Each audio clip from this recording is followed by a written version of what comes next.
Next up, we're going to be talking about how AI is accelerating progress.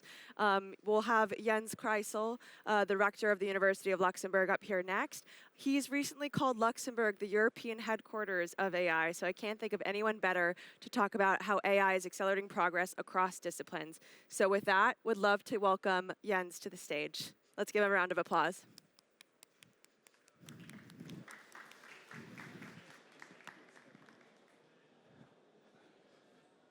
Good morning.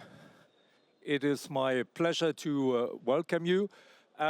Just as many of us today, I will speak about artificial intelligence, but I will have a particular bottom line. The bottom line will be that artificial intelligence is a driver of interdisciplinarity and all different kinds of topics in a transversal manner. And I would like to explore with you the different avenues of interdisciplinarity and transversality. The first part of transversality that I would like to explore with you is on the technological side, and we have seen this already in the Google talk. What is important today is the convergence or the transversality of three different technologies: high-performance computing, data science, and artificial intelligence. And what is interesting to realize that all these topics exist for quite a long time, but they have been working in silos, and it is only since about 10 years' time that they have been coming together under an umbrella which we could call the digital continuum. This digital continuum makes it these technologies are interdependent. You cannot think of AI without having the data and without having the super calculators in the back. So you see already that the technologies are fast moving and they're transversal in all different sides. So thankfully, Luxembourg has recognized this, and we have seen recently the publication of the new strategies of Luxembourg in data science, in quantum science, and also in AI. And if you read carefully these different strategies, then you will see that the first part of the documents is identical. And this is recognizing that they all three belong together through this digital continuum. And the main driving force in the back of all this is, of course, the Luxembourgish supercomputer, which is called Meluxina, which today runs like a traditional HPC, and tomorrow will include also aspects of quantum computer. So technology is transversal.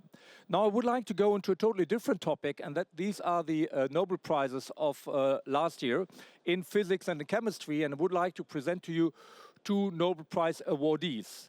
The first one is Geoffrey Hinton, who has been set the basis for artificial neural networks. And as you can see, he has been doing a bachelor in psychology. Then he did a PhD in AI. And today he's holding the Nobel Prize in Physics. So what you recognize is a very interdisciplinary topic and interdisciplinary profile for these kinds of high flyers in AI. And this is something very, very typical. The second point, which is of interest, is that he has been working at the same time in a university, Toronto University, and also together with Google. And this is the second bottom line. It's all about collaboration in between the academic world and also with the large players such as Google, as we have just heard. Now, interestingly, when you look into a second Nobel Prize winner of last year, that was in chemistry, Demis Hassabis, he did his bachelor in computer science, again in Cambridge. There seems to be something around Cambridge. Then he did his PhD in neuroscience, and then now he's holding the Nobel Prize in chemistry. So again, you see a very interdisciplinary profile, and again, you see that he is working with one of the Google branches. So again, it is important to collaborate between the academic world and also the industrial world. What is interesting about these interdisciplinary people is the capacity of translating something from their passion into a first application and then later on. So very concretely, Demis Hassabis has been first thriving to better understand playing chess, to get a computer and a supercalculator in Go, and then has been applying the very same mechanisms for the folding of proteins, which are the basis of our life. So an interdisciplinary profile translating something from the childhood into applications from Go and then to protein folding. So more generally speaking, I believe that it is really important to realize that great scientific discovery today and innovation, they all belong increasingly on interdisciplinarity. And it's important enough to underline this because already the individual topics of the big megatrends of today, like health, like digitalization and sustainability, they're already extraordinarily broad and very often interdisciplinary nature. But what we observe is that there are increasingly intersections between these megatrends, and today, in fact, interdisciplinarity and the overlap in between these megatrends is absolutely becoming the norm. That's where great scientific discovery is happening. That's where great societal impact is. And let me describe a couple of points we are, for instance, exploring at our university. The first one is at the intersection between the sustainability and digitalization. First question is, of course, how is the energy consumption and hence also CO2 emission in a digital world? What is the human dimension in a digital world? How do we navigate in a potential digital divide? And also important technologies like green or sustainable fintech are at the interface. Another example is how health and the environment are coming together. How is environmental toxicity affecting our health? What is the impact of climate on our health? We've got today illnesses which existed years ago only in Africa, and they're now moving towards the north in Europe. And also the question of the social determinants of health. By this I mean, how does your neighborhoods or society influences your health? And last but not least, and perhaps the most exciting topic for scientific discovery and again for innovation is when health and digitalization come together. There is an umbrella of digital health about this, where data and sensors come together and we learn more about our health, how biology and informatics coming together. We're living also in the era of life sciences. And also a big topic will be robotics and healthcare. We will see the next 10 years of developing robotics in our time. So now, having set the stage on transversality and interdisciplinarity, the question is, how does a university, how does our university deal with all this? And we do this along our three main missions: higher education, the best quality education you can think of; research at the cutting edge and not only out of the textbooks; and then translating our academic knowledge towards the society. When you think about a university, I believe that a particular strength and a particular obligation is to bring together aspects which are centered on science and technology here on the right-hand side, but at the same time aspects which are centered on the human and society side. And that's what we try to do at our university, and that's our obligation for the future. Let me first explore what we do in education.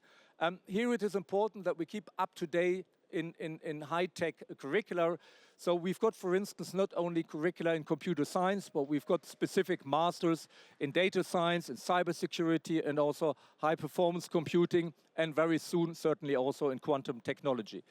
The basis for this is a university-owned high-performance computing infrastructure. Why? Because the students can even crash that infrastructure, and if possible, we would like to avoid this with the national infrastructure Meluxiner. And then the last point, which I believe is really important in the fast-moving field like AI, is that we're teaching out of research and not out of the textbook. Textbook information is 5 years, 10 years, 20 years old. Research is only a couple of months old. In such a fast-moving field, we need to bring to our younger people the latest technology advances. On the other side, there comes often up a question, but how can you teach really your students about a job that you don't know that it does yet exist and you've got no idea? And my typical answer to this is, it is about what a university is. And there is a term, which is perhaps not very nice, but which describes it very nicely, and that is the term hidden curriculum. For those of you who have been at the university, you know it was much more than that, just the knowledge in physics or social science or whatever you've been learning it. But it's about the ability of having critical thinking. It's about learning the capacity to contextualize things. It's about able to be criticizing sources. This is what we call the hidden curriculum, and this is what the talents of a dynamic university will protect our youngsters for the time of tomorrow, even if we do not yet know the job. Because these are not soft skills, these are all essential skills. The second point, and that's a particularity of our university, is a personalized education. We've got about 300 professors for about 6,000 students, so one professor per one student. So we can address these topics at the tension between technology and humans in a very personalized field. And last but not least, we are among the universities of putting a very strong focus on digital humanities, because we can learn so much from humanities. Because fake news and many other things exist for a very long time. but people from humanities know from 200, 300, 400 years of history how to deal with this, how to question sources, how to contextualize things, and this is something we bring to our university. So what you see is what really utmostly is important, to give an interdisciplinary background to our students, and for doing this we have just been creating a new Institute for Innovative Teaching, because the teaching of the next 10 years will be different than the teaching we are experiencing at the moment, and we need to stay on the move. Now let us move on the side of research and innovation, and here again it is important to bring together technological aspects, hard science aspect, but also social science and humanities. Again, for our top researchers in the field, it is important to have top infrastructure, hence our own high-performance computer and data infrastructure and our access we've got to national facilities. We've got strong research activities on the technology side, for instance, in cybersecurity and telecommunication, in strong resonance with activities of this country, protecting the financial sector by cybersecurity, collaborating in telecommunication with one of the largest satellite operators of the world, SES, who's here in Luxembourg. We increasingly work in quantum science and quantum technology because that's the future. Quantum computers today are experimental. They do not solve real-world problems, but they will do so at latest in 5 or 10 years' time, and we need to prepare that even the more that the latest technology is not yet known. And another topic in the field where we apply quite a bit AI is space technology. Again, we have strong activities in digital humanities, AI for health and medicine, and as I have been mentioning, we reflect on the democratic resilience within a digital society, and we also reflect on how law and the governance must frame what is going on in the digital world. So again, interdisciplinarity is important, and we have recently created an institute for digital ethics to address this. So this is what a university does, and what specifically our university does. But I would like now to use a different term, not transversality, not interdisciplinarity, but being intersectoral. And that is perhaps the term which is most used for technology, and that is a deep European approach, which basically is, let us invest on key enabling technologies like microelectronics, as you see on the screen. And a microelectronic transistor just doesn't know if it is sitting in a plane, if it is sitting in a car, or if it is sitting in your golf club. It is just a transistor, right? So these transverse and intersectorial technologies give a great boost to innovation. And now guess what? Very obviously, artificial intelligence is very clearly the biggest enabler of transversality and the biggest enabler of collaborating with different sectors. Because here also AI and the related algorithms do not know in what sector they sit. What we do at our university is that we cherish partnerships. And one of the instruments we have been setting up is industrial co-sponsored chairs. And you see some logos here on the screen. One chair which we will start soon together is one with Google. We've got already a very well-established chair also with PayPal. In all of these chairs, technologies are coming together. And very specifically, you might think the PayPal chair is perhaps just working on the financial sector. It is not, because in fact we are working quite a bit also on the energy sector, again, because the technology is transversal and the technology doesn't know a sector. Now, the last point I would like to address is that the interdisciplinarity is really the hallmark of our university today and will increasingly be the hallmark of our university tomorrow. What you see in front of you are the different departments and centers of our university. And I must admit that even in a university, collaboration and interdisciplinarity is not always something easy. All of you in your sectors, you might know this. There are silos everywhere. So you need to actively address them. And that's what we have been doing. We have been creating a specific university internal funding mechanism, which is called the Institute for Advanced Studies, where our researchers can only apply if they come from 2 different fields. So 2 physicists are not allowed to apply. You need to be an economist and a physicist. You need to be a lawyer and a computer scientist. And you see what kind of network of collaborations this has been bringing up. When we have been setting up this Institute for Advanced Studies, we didn't know what we have discovered later on.